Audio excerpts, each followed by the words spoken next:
Hello viewers, I doctor SBK Lal welcome you all in my YouTube channel. मेरे YouTube channel में आपका बहुत बहुत स्वागत है। आए दिनों घटती आबादी बनाम बढ़ती आबादी पर बहस जारी है। कुछ वर्ग हैं ऐसे जहां जन्म दर स्थिर है या बढ़ रहा है, वहीं पर कुछ ऐसे भी देश हैं, ऐसे भी वर्ग हैं जहां पर आबादी घट रही है, जन्म दर घट रहा है।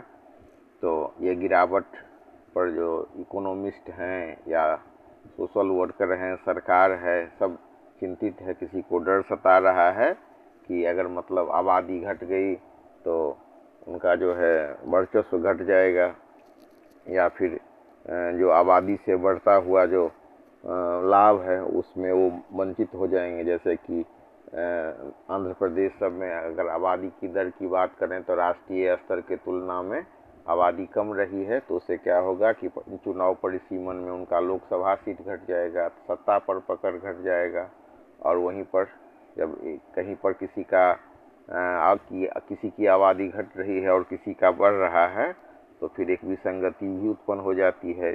बढ़ती हुई आबादी वाले उनसे डरते हैं, घटते आबादी वाले जो मतलब जन्म दर में जो गिरावट वाले जो वर्ग हैं वो चिंतित रहते हैं कि बढ़ते हुए जन्म दर वाले हम पर हावी न हो जाएं। तो इन्हीं के बीच ये वीडियो है। इसमें हम देखेंगे कि दुनिया भर में जन्म दर में गिरावट एक महत्वपूर्ण वैश्विक प्रवृत्ति है जो कई विकसित और विकासशील देशों को प्रभावित कर रही है। अगर हम जन्म दर के घटने की बात करें तो इसका मुख्य कारण है सामाजिक और सांस्कृतिक परिवर्तन, शिक्षा और कैरियर। महिलाओं की उच्च शिक्षा और कार्यबल में बढ़ती भागीदारी के कारण विवाह और संतान पैदा करने की आयु में देरी हो रही है। जीवन शैली भी एक महत्वपूर्ण फैक्टर के रूप में उभरा है।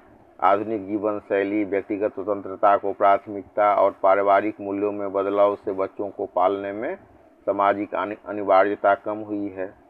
और दूसरा कारण है आर्थिक दबाव। महंगाई बढ़ने से आवास, शिक्षा और स्वास्थ्य देखभाल की बढ़ती लागत के कारण बच्चों का पालन पोषण करना महंगा हो गया है। फिर एक कारण है आर्थिक असुरक्षा। नौकरी की अस्थिरता और बेरोजगारी के कारण युवा परिवार नियोजन से बच रहे हैं। तो स्वास्थ्य और तकनीकी की बात करें तो गर्भ निरोधक की उपलब्धता, परिवार नियोजन के तरीकों तक बेहतर पहुंच ने जोड़ों को प्रजनन क्षमता पर अधिक नियंत्रण दिया है। शिशु मृत्यु दर में भी सुधार हुआ है। पहले परिवारों में अधिक बच्चे इसलिए पैदा किए जाते थे ताकि कुछ जीवित रह सकें। अब बेहतर चिकित्सा सुविधाओं के कारण मृत्यु दर कम हुआ है, जिसके कारण बच्चों की आवश्यकता कम हो गई है। उसके बाद चौथा कारण है शहरीकरण का। शहरी क्षेत्रों में सीमित रहने की जगह और अत्यधिक व्यस्त जीवन शैली बड़े परिवारों के लिए अनुकूल नहीं होती है। और इसके संभावित प्रभाव की बात करें तो जनसंख्या का वृद्धि होना है। कार्यशील युवाओं की संख्या कम होने और वृद्धों की संख्या में बढ़ने से पेंशन, स्वास्थ्य देखभाल और सामाजिक सुरक्षा प्रणालियों पर बोझ बढ़ता है। आर्थिक चुनौतियां बढ़ती हैं, सामाजिक अलगाव बढ़ता है, राष्ट्रीय सुरक्षा भी प्रभावित होती है। सेना और अन्य महत्वपूर्ण क्षेत्रों के लिए युवा रंगरूटों की संख्या में कमी आ सकती है, जो भविष्य में सुरक्षा के लिए चिंता का विषय हो सकता है। तो इस तरह से हम समझ सकते हैं कि जन्म दर में गिरावट को अक्सर विकास, शिक्षा और महिला सशक्तिकरण के साथ जोड़कर देखा जाता है, लेकिन इसकी निरंतरता दुनिया के सामने एक गंभीर जनसांख्यिकीय चुनौती खड़ी कर रही है।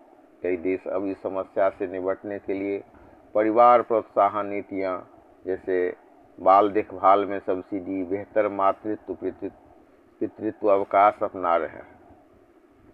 नोबेल पुरस्कार विजेता अर्थशास्त्री क्लाउडिया गोल्डिन का शोध जन्म दर में गिरावट को समझने के लिए एक क्रांतिकारी दृष्टिकोण प्रदान करता है।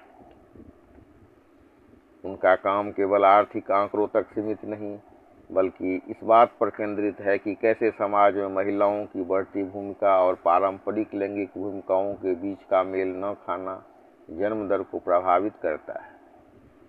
हम यहाँ पर चर्चा कर रहे हैं उनके द्वारा जो शोध का मुख्य बिंदु है उस पर। तो इसमें पहला पॉइंट है जन्म दर और महिलाओं की स्वायत्तता। तो गोल्डिन का मानना है कि दुनिया भर में जन्म दर में गिरावट का सबसे बड़ा कारण महिलाओं की बढ़ती स्वायत्तता है। जैसे जैसे महिलाओं को शिक्षा, करियर और आर्थिक स्वतंत्रता मिली है, उन्होंने अपने जीवन के बारे में निर्णय लेने की अधिक शक्ति हासिल की है। जब महिलाओं के पास अपने जीवन के लक्ष्यों को तय करने की क्षमता होती है, तो वे अक्सर बच्चों के जन्म और परिवार के आकार को लेकर अधिक सतर्क दृष्टिकोण अपनाती है। मिसमैच और लैंगिक भूमिकाएं भी कारण हैं। गोल्डिन के शोध के मुताबिक अर्थव्यवस्थाएं और शिक्षा तो तेजी से बदल गई, लेकिन पारंपरिक पारिवारिक भूमिकाएं और पुरुषों की मानसिकता बहुत धीमी गति से बदली है। महिलाओं पर दबाव होता है कि वो घर और कैरियर दोनों को संभालें, और संघर्ष तो तब होता है जब घर में बच्चों के पालन पोषण और अन्य जिम्मेदारियों को साझा करने की बात आती है। अक्सर पुरुषों की अपेक्षाएं पुरानी परंपराओं से बंधी होती हैं, और गोल्डिन के अनुसार यह मिसमैच, जहां महिलाएं आधुनिक करियर चाहती हैं लेकिन घर पर उन्हें समान सहयोग नहीं मिलता, ये भी जन्म दर में गिरावट का एक महत्वपूर्ण बड़ा कारण है। और एक बिंदु को गोल्डिन टच करती हैं, वो है ग्रीडी जॉब्स। तो गोल्डिन ने अपने शोध, विशेषकर उनकी पुस्तक है कैरियर एंड फैमिली में, उन्होंने ग्रीडी ऑक्यूपेशंस की अवधारणा दी है। ये वो नौकरियां हैं जैसे फाइनेंस, लॉ या उच्च स्तरीय कॉरपोरेट पद, जो बहुत अधिक समय और निरंतर उपलब्धता की मांग करती हैं। इन नौकरियों में फ्लेक्सिबिलिटी कम होती है। जो महिलाएं या माता पिता इन व्यवसायों में होते हैं, वे परिवार शुरू करने या अधिक बच्चों की योजना बनाने में बड़ी बाधा महसूस करते हैं, क्योंकि कैरियर और बच्चों के बीच सामंजस्य बिठाना मुश्किल हो जाता है। फिर है विकास की गति और सांस्कृतिक बदलाव।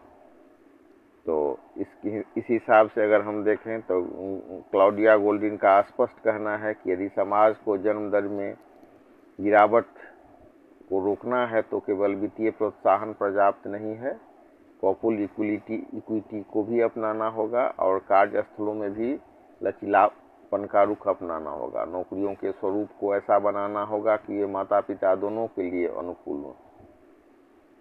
गोल्डिन का शोध यह सिद्ध करता है कि प्रजनन दर केवल एक व्यक्तिगत निर्णय नहीं, बल्कि यह एक सांस्कृतिक और संरचनात्मक मुद्दे का परिणाम है, जो हमारे समाज की वर्तमान कार्य संस्कृति और जेंडर आधारित अपेक्षाओं पर आधारित है। क्लाउडिया गोल्डिन के शोध को बेहतर ढंग से समझने के लिए हमें देखना होगा कुछ महत्वपूर्ण बिंदु को, जो मतलब कैरियर और परिवार का संतुलन है। उसके साथ ही यह शोध बताता है कि केवल सरकारी अनुदान या सब्सिडी पर्याप्त नहीं है। इस तरह से हम इसको समझ सकते हैं।